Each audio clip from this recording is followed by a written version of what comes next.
Dungeons & Dragons cancels their video explaining the wildly controversial OGL 1.1 for a second time this week, as Wizards and Hasbro scramble to deal with the increasing outrage. But is it already too late for the D&D brand to survive the backlash? Just get in the car. The tabletop RPG community seems to be preparing to abandon Dungeons & Dragons 5th edition en masse as the result of rumored changes to the open gaming license. Even if Wizards of the Coast abandons their reported changes to the OGL, has the damage already been done? Now, to understand the importance of the OGL to Dungeons & Dragons, one only needs to look back at how the game itself has grown since the OGL was first released in 2000. According to tabletop industry executive Johnny O'Neill, the OGL helped increase D&D's market share from around 50% in 2000 to 85% in 2022. They did so by encouraging other publishers to produce D&D compatible material, instead of developing their own game that could potentially rival that system. Keep in mind, almost every single designer who works for Wizards of the Coast came from another publisher and worked on OGL material before they started working for Wizards in an official capacity. Because of the new OGL changes, the very D&D ecosystem that Wizards of the Coast encouraged for 20 years has evaporated overnight.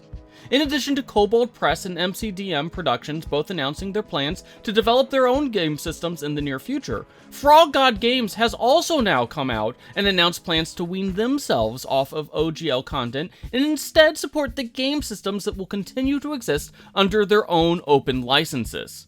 There is also a movement to create a new system-agnostic open RPG license, which will be held by a nonprofit and will be able to be used by any publisher.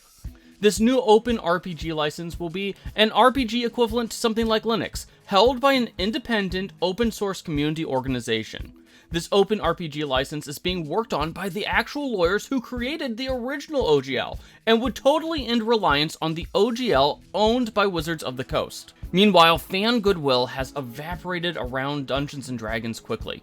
News of a D&D TV show earlier this week was largely met with apathy and fan discontent. More and more mainstream celebrities and news outlets are also picking up the news around the OGL. Felicia Day just commented on the OGL news. Neil Gaiman has spoken out about it. YouTubers like Penguin Zero has also made videos about it. This story is more than just a few creators bitching about obscure license laws on Twitter. Can Wizards of the Coast fix the damage? Honestly, I'm really not sure how.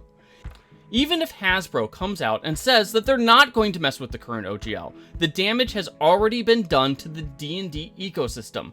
Kobold Press, MCDM, Frog God, and others probably aren't going to ever commit the bulk of their resources to making material based on a license that Hasbro could one day try to kill again. It's still early, but it's likely that we're going to see more and more creators promote other games besides Dungeons & Dragons on podcasts and streams. Whether that translates to a diminishing of the wider D&D brand is still unclear, but it seems that Dungeons & Dragons will be looked at as a choice for content creators, and by content creators we mean designers, publishers, and the folks who make actual plays, instead of the choice for making money in the industry. Do you think the damage has been done to Dungeons & Dragons? Let us know in the comments section, and don't forget to hit those like and subscribe buttons.